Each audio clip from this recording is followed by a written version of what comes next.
لائیں، کہیں کہ ہمارا رب اللہ ہے، پھر اس پر جم جائیں۔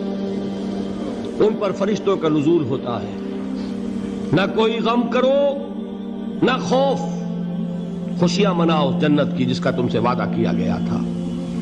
اللہ کی ربوبیت پر اطمینان جب انسان کو ہو جاتا ہے، میرا رب اللہ ہے، ربی اللہ، انسان کے لیے نہ کوئی کھٹکا، نہ کوئی خطرہ، نہ کوئی خوف، نہ کوئی حزن۔ جو کچھ ہو رہا ہے کس کے اذن سے ہو رہا ہے؟ اللہ کے اذن سے۔ اللہ کے اذن کے بغیر پتا تک نہیں ہلتا۔ یہ کوئی اندھا بہرا مادہ نہیں ہے جس سے مجھے کوئی خوف ہو۔ اندھا بھینسا چلا آ رہا ہو اس سے تو ڈرنے کا ہر انسان کو ڈرنا چاہیے، نہ معلوم کس کو ٹکر مار دے۔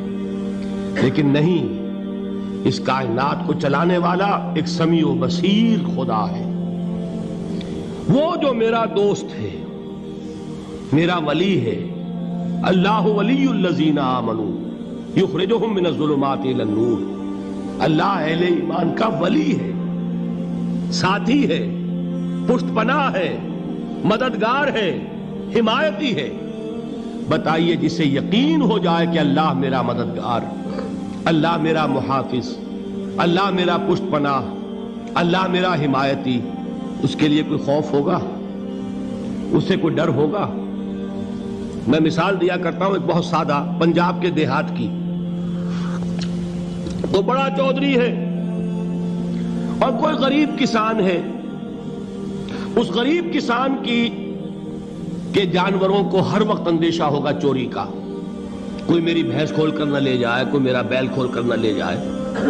لیکن جس کے بارے میں یہ سب کو معلوم ہو کہ وہ جو بڑا چودھری ہے وہ اس کا دوست ہے، اس کی بچیا کو کوئی خوف ہوگا؟ اس کی بھینس پر کوئی ہاتھ ڈالے گا؟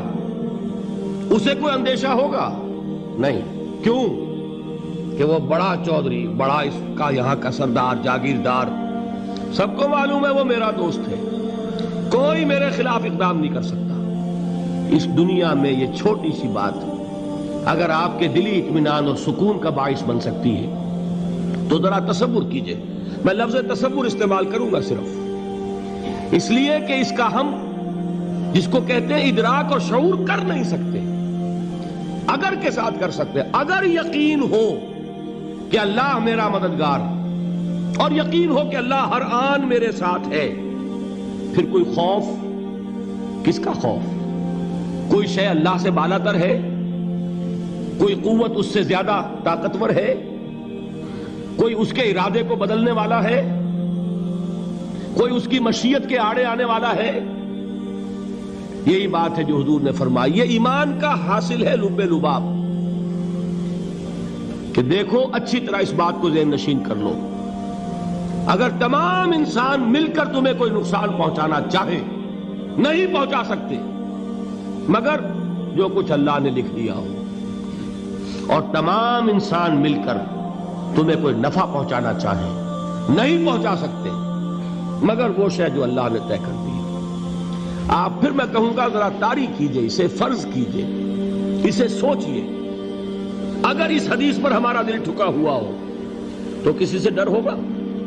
یہ مجھے نقصان نہ پہنچا دے، یہ میری رپورٹ خراب نہ کر دے، یہ میری انکریمنٹ نہ رکوا دے، یہ میرا یہ نہ بگاڑ دے، یہ میرے یہ نقصان نہ پہنچا دے۔ اس کا ڈر، اس کا ڈر، اس کا خوف، اس کی خوشامد، اس کے لیے جا کر طرح طرح سے اپنی عزت نفس کو ذلیل کروانا اس کے سامنے، یہ سب کچھ کیوں کرتا ہے انسان؟ جب سمجھتا ہے کہ اس کے ہاتھ میں میرا کوئی نفع ہے، اس کے ہاتھ میں میرے لیے کوئی ضرر ہے، یہ مجھے کوئی غضب پہنچا سکتا ہے، یہ مجھے کوئی نقصان پہنچا سکتا ہے، یہ میرا کوئی کام بنا سکتا ہے، یہ میری کوئی ضرورت پوری کر سکتا ہے، اسی کا نام شرک ہے۔ جہاں آپ نے یہ سمجھا کہ غیر اللہ کے اندر کوئی طاقت موجود ہے، وہی شرک ہے۔ بتوں سے تجھ کو امیدیں، خدا سے نومیدی، مجھے بتا تو صحیح اور کافری کیا ہے؟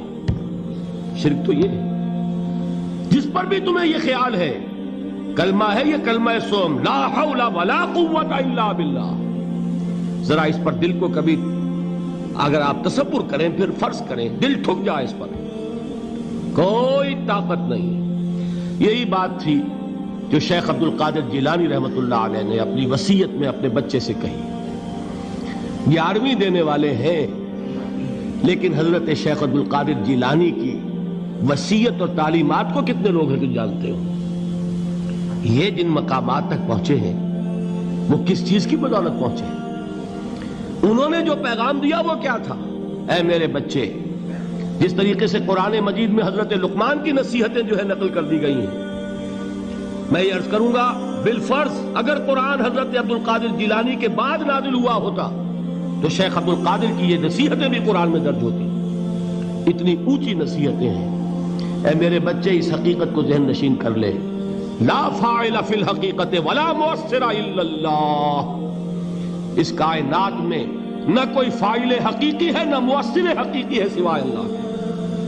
کسی شے میں کوئی تاثیر نہیں اگر اللہ نہ چاہے. آگ جلا نہیں سکتی اگر اللہ نہ چاہے. پانی ڈبو نہیں سکتا اگر اللہ نہ چاہے.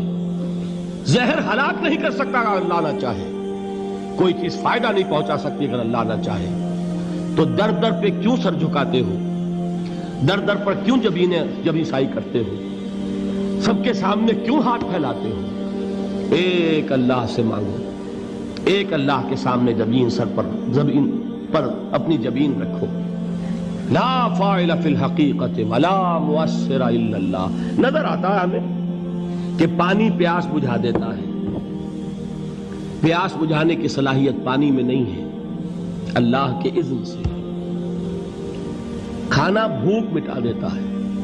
بھوک مٹانے کی صلاحیت کھانے میں نہیں ہے، اذن رب میں.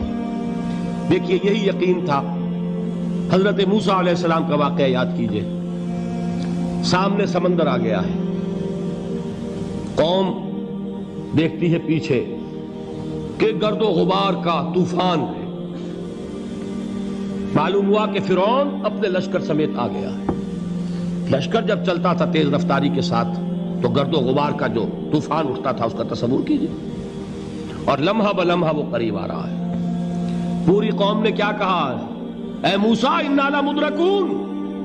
اے موسیٰ ہم کو پکڑے گئے. قرآن مجید نے تو یہاں وہ باتیں نہیں لکھی ہے، لیکن تورات میں یہ درج ہے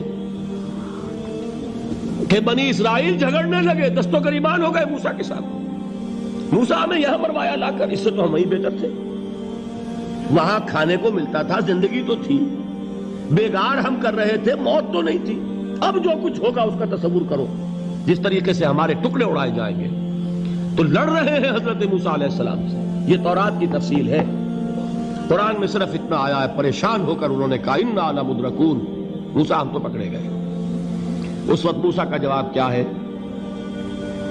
کلا ان معی ربی سیہدین. نہیں، میرے ساتھ میرا رب ہے، وہ راستہ دے گا. بتائیے کہاں راستہ نظر آ رہا ہے؟ یہ ہے ایمان بالغیب. راستہ نظر نہ آئے تب اللہ پر یقین ایمان ہے. جیب میں پیسے ہوں اور تب دل کو اطمینان ہے تو ایمان کس پر ہوا؟ پیسے پر، اللہ پر نہیں. جب وسائل و ذرائع نہ ہوں اور پھر یقین ہو کہ اللہ مسبب الاسباب ہے، وہ اسباب کا پابند نہیں ہے، وہ اسباب کا محتاج نہیں ہے، اسباب اس کے محتاج ہیں. اگر یہ یقین ہے تو اللہ پر ایمان ہے. یہ نہیں ہے تو تمہارا ایمان اسباب پر ہے، وسائل پر ہے، ذرائع پر ہے، مادیات پر ہے، اللہ پر نہیں. اس وقت کہاں راستہ تھا؟ کوئی راستہ تھا؟